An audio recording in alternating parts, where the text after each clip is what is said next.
Dear student, today I will discuss applications of Gauss theorem.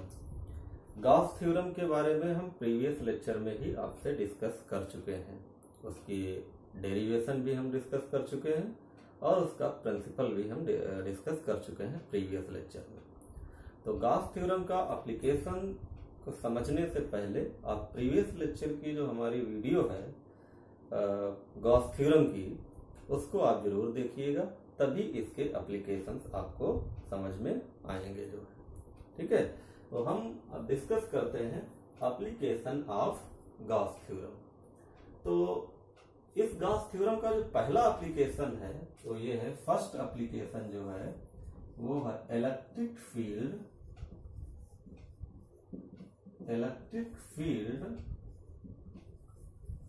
Due to a point charge।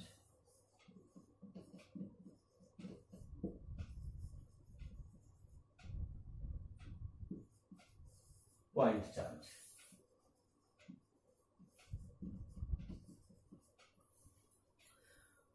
इसको हम लोग deduction of Coulomb's law भी कहते हैं।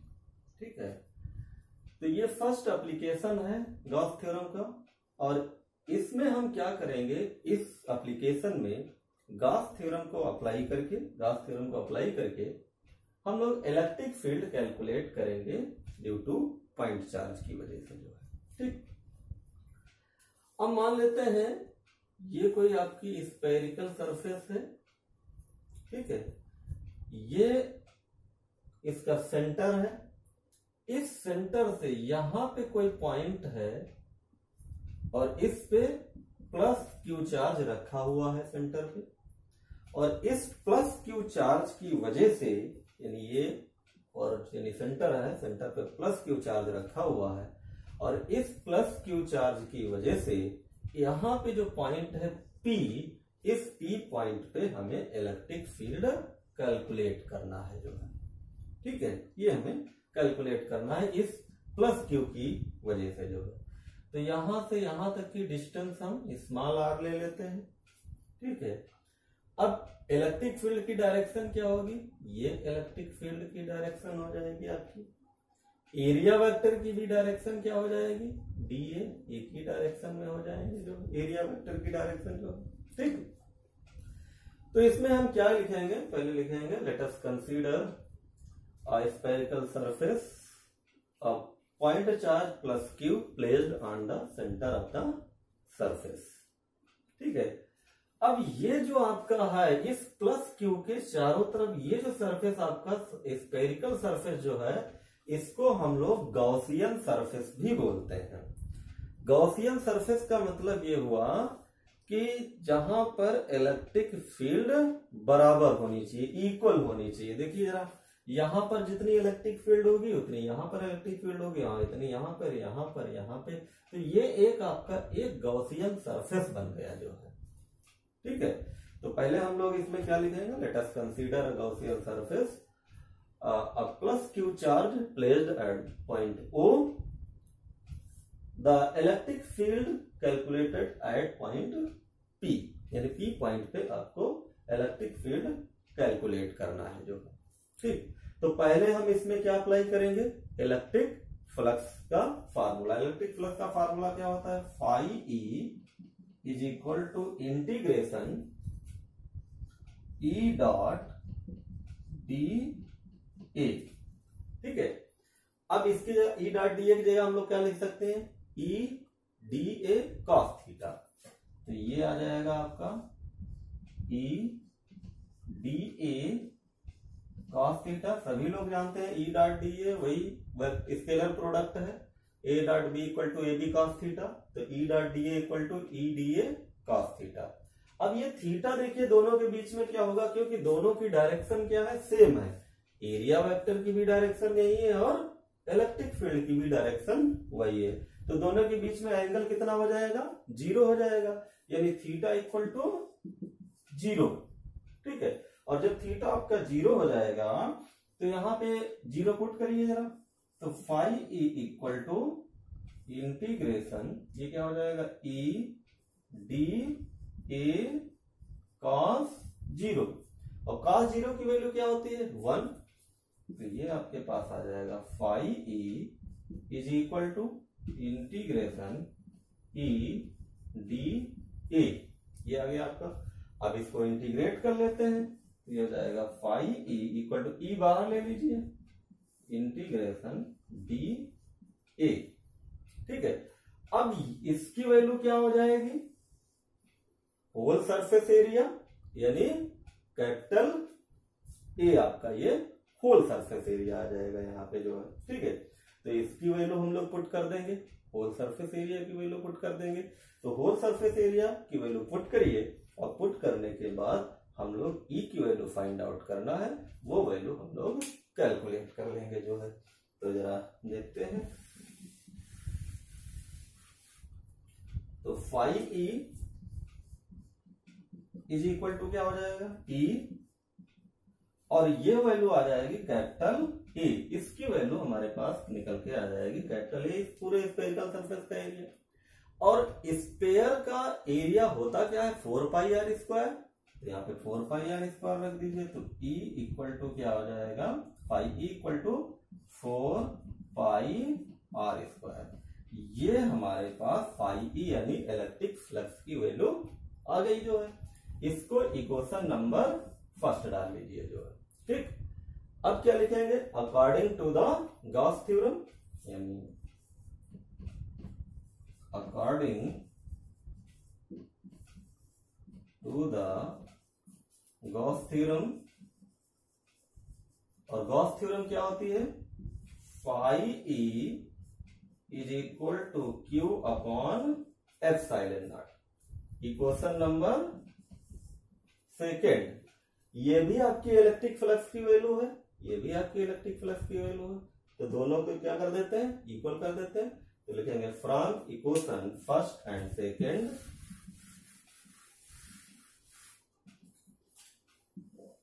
From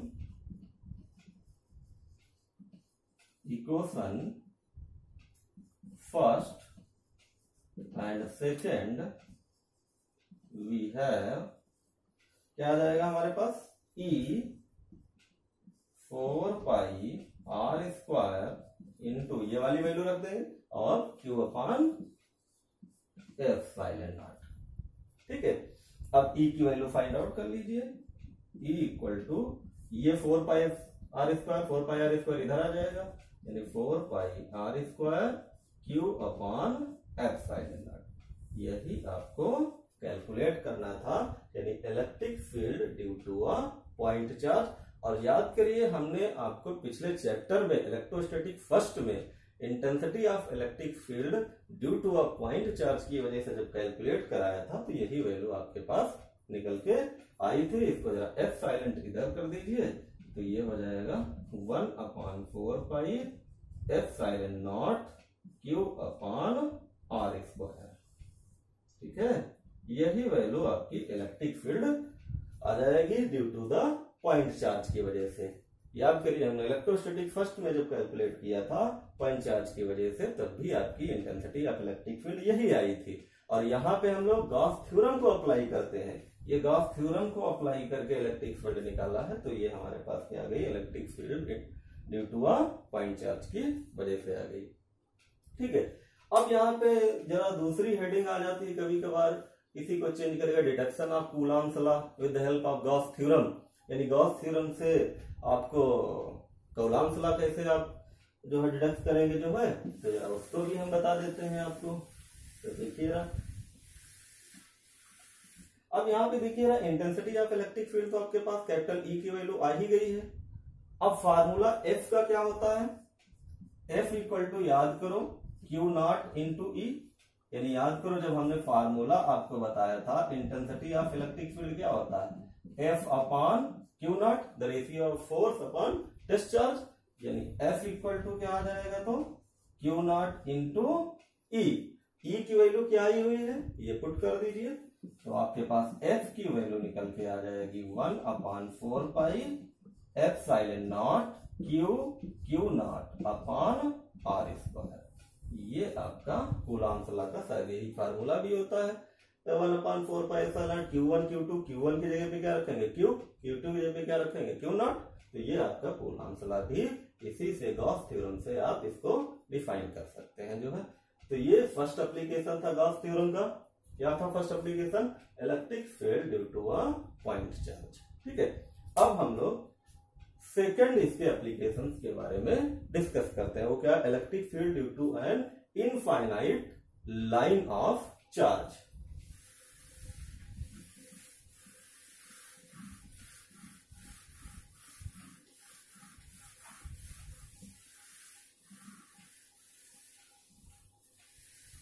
next इसका एप्लीकेशन है गॉस थ्योरम का, electric field due to a infinite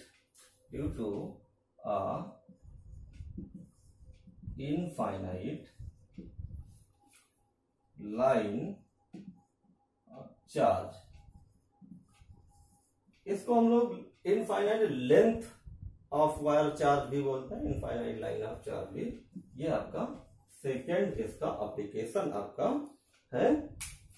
तो इनफाइनाइट लेंथ है तो इसको हम लोग यानी the electric field due to an infinite line charge, ये इसका सेकेंड एप्लीकेशन है गॉस थ्योरम का जो है।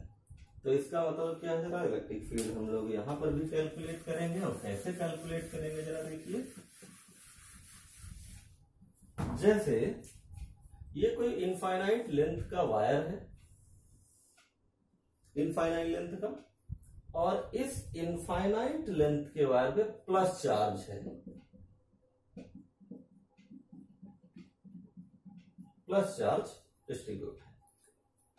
अब प्लस चार्ज की वजह से जो आपकी इलेक्ट्रिक फील्ड होगी यानी प्लस क्यू चार्ज डिस्ट्रीब्यूट है, इसे मान लेते हैं यहां पे हमको कोई इलेक्ट्रिक फील्ड कैलकुलेट करना है, ई की वैल्यू कैलकुलेट करना है। तो पहले हमें गॉसियन सरफेस इसका ड्रा करते हैं। गॉसियन सरफेस क्या होगा? इस पॉइंट से ये डिस्टेंस मान लेते हैं r है। ठीक, तो यहां से हम लोग, इसका मतलब ये हुआ कि ये जो आपका जितनी डिस्टेंस ये है इधर भी उतनी इलेक्ट्रिक फील्ड डिस्टेंस होगी, इलेक्ट्रिक फील्ड उतनी ही होगी। तो ये आपका सिलेंड्रिकल शेप में आपका एक गॉसियन सरफेस बन जाएगा। ठीक, ये आपका हो गया। इसका मतलब ये जितनी यहां पे इलेक्ट्रिक फील्ड होगी उतनी ही यहां पर इलेक्ट्रिक फील्ड होगी। और गॉसियन सरफेस का मतलब क्या होता है? जहां पे आपकी इलेक्ट्रिक फील्ड क्या होनी चाहिए? सारी सेम होनी चाहिए जो है। तो इसमें हम लोग क्या लिखेंगे थ्योरी में? Let us consider a wire on which plus Q charge distributed. ठीक है, प्लस क्यू चार्ज डिस्ट्रीब्यूटेड है, और हमें इलेक्ट्रिक फील्ड यानी ये पी पॉइंट पे हमें इलेक्ट्रिक फील्ड कैलकुलेट करना है जो है। ठीक है, इस पी पॉइंट पे हमें इलेक्ट्रिक फील्ड कैलकुलेट करना है। तो यहां पे देखिए ना, इस पी पॉइंट पे ये इसकी वजह से ये डायरेक्शन आपकी एरिया वेक्टर की डायरेक्शन हो जाएगी, और इलेक्ट्रिक फील्ड की भी डायरेक्शन क्या होगी? ये होगी। तो इस टोटल गॉसियन सरफेस की वजह से हमें पी पॉइंट पे इलेक्ट्रिक फील्ड कैलकुलेट करना होगा। तो यहां पे अगर हम कोई पॉइंट ले लेते हैं, ये कोई सरफेस ले लेते हैं, तो ये आपका एरिया वेक्टर की डायरेक्शन DA परपेंडिकुलर होगी प्लेन के, और ये आपकी हो जाएगी इलेक्ट्रिक फील्ड की डायरेक्शन जो। ठीक, सिमिलरली यहां पर अगर कोई पॉइंट ले लेते हैं हम लोग, तो ये एरिया वेक्टर डाउनवर्ड हो जाएगा, और ये इलेक्ट्रिक फील्ड की डायरेक्शन हो जाएगी। अब देखिए ना, ये एंगल कितना हो जाएगा? 90 डिग्री, और फाई ई इक्वल टू क्या होता है आपका? EA cos थीटा, और थीटा की वैल्यू कितनी हो जाएगी? ये 90 डिग्री, और cos 90 की वैल्यू क्या होती है? 0। तो यहां पर आपकी क्या हो जाएगी? इलेक्ट्रिक फील्ड 0 हो जाएगी। ये भी आपका 90 डिग्री है। ठीक है, तो यहां पर भी आपकी इलेक्ट्रिक फील्ड क्या हो जाएगी? 0 हो जाएगी। केवल इस पी पॉइंट की वजह से ही इलेक्ट्रिक फील्ड हमें कैलकुलेट करना है। तो पहले थोड़ी सी थ्योरी आप इसमें लिख सकते हैं। Let us consider a wire eight which the plus Q charge distributed, taken a point P eight which the electric field can be calculated. Okay, अब यहां पे हम लोग क्या करेंगे? वही फील्ड हम लोग अप्लाई करेंगे, E डॉट DA, यानी E dot DA equal to क्या होता है? E DA cos थीटा, और cos थीटा यहां पे देखिए एंगल क्या होगा आपका? ये एंगल दोनों के बीच में क्या होगा, एंगल जीरो होगा। और जीरो एंगल होगा तो इसका मतलब ये हुआ कि ये cos जीरो की वैल्यू क्या है, आपकी 1 हो जाएगी, यानी ई डी ए cos जीरो, तो ये आपके पास हो जाएगा ई डी ए आपके पास निकल के आ जाएगा।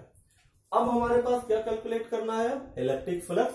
सिमिलरली जैसे फर्स्ट हमने एप्लीकेशन निकाला है, तो यानी phi E is equal to integration E dot D A की वैल्यू ये पुट कर दीजिए, ई डॉट डी ए की वैल्यू ये पुट करिए, तो आपके पास आ जाएगा phi E equal to integration E D A, E बाहर ले लीजिए तो ये हो जाएगा ई इंटीग्रेशन डी ए।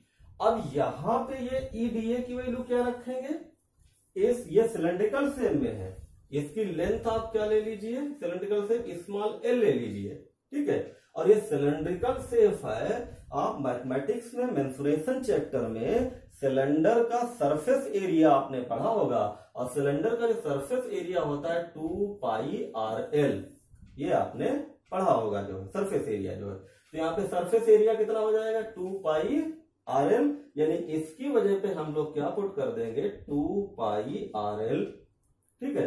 तो अब आपके पास फाई ई कितना निकल के आ जाएगा, यानी फाई ई इक्वल टू आ जाएगा ई 2 पाई आर एल, ये आपके पास निकल के आ गया इक्वेशन नंबर फर्स्ट। इसको हम लोग डाल देते हैं, ठीक है। अब according to the Gauss theorem, यानी according to the Gauss theorem, और गॉस थ्योरम क्या होती है, phi E equal to Q upon epsilon not.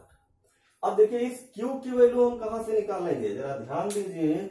जब हम फर्स्ट चैप्टर आपसे डिस्कस किया था तो वहां पे हमने एक टॉपिक था हमारा लीनियर चार्ज डेंसिटी, और linear charge density denoted by lambda, और इसको हमने डिफाइन कैसे किया था, the ratio of charge to the length is called the linear charge distribution, यानी लैम्डा इक्वल टू क्या होता है, q upon L, linear charge density, ठीक है। या इसको हम लोग इस तरीके से कह देते हैं, the charge per unit length is called the linear charge density. तो यहां से क्यू की वैल्यू क्या निकल के आ जाएगी, लैम्डा एल, ठीक है। ये क्यू की जगह पे पुट कर दीजिए, तो phi E is equal to Q L upon epsilon naught, ये आपके पास फाई ई की वैल्यू इक्वेशन नंबर सेकेंड।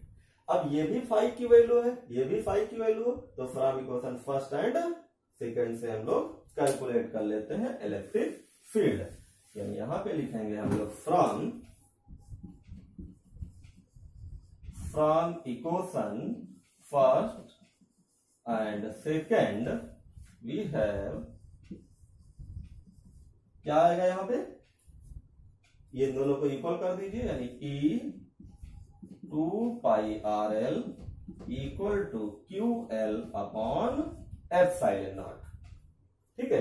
मेरे हिसाब से ये सारे पॉइंट्स आपको क्लियर हो गए होंगे, क्योंकि हमने बहुत डीपली इसको आपको बता रहे हैं, एक एक पॉइंट करके आपको बता रहे हैं जो है। अब देखिए ये एल और ये एल आपका कैंसिल हो जाएगा, तो ई इक्वल टू क्या आ जाएगा, ई इक्वल टू आ जाएगा 1 अपॉन 2 पाई, ये वाला 2 पाई, ये जो 2 पाई है ये इधर आ जाएगा 1 अपॉन 2 पाई, ये एप्सिलॉन नॉट, ठीक, और ये क्यू अपॉन ये वाला आर, ये वैल्यू आपकी इलेक्ट्रिक फील्ड की आ जाएगी, यानी E equal to 1 upon 2 pi epsilon naught q upon r square, ये निकल कर हमारी इंटेंसिटी ऑफ इलेक्ट्रिक फील्ड निकल के आ गई, किसकी वजह से, इनफाइनाइट लाइन चार्ज की वजह से निकल के आ गई, ठीक है। अब इसको थोड़ा सा ग्राफ के फॉर्म में हम लोग डिस्कस कर लेते हैं। अब इस फार्मूले से देखिएगा, intensity of electric field E is inversely proportional to 1 upon R, इसके अकॉर्डिंग आ रही है।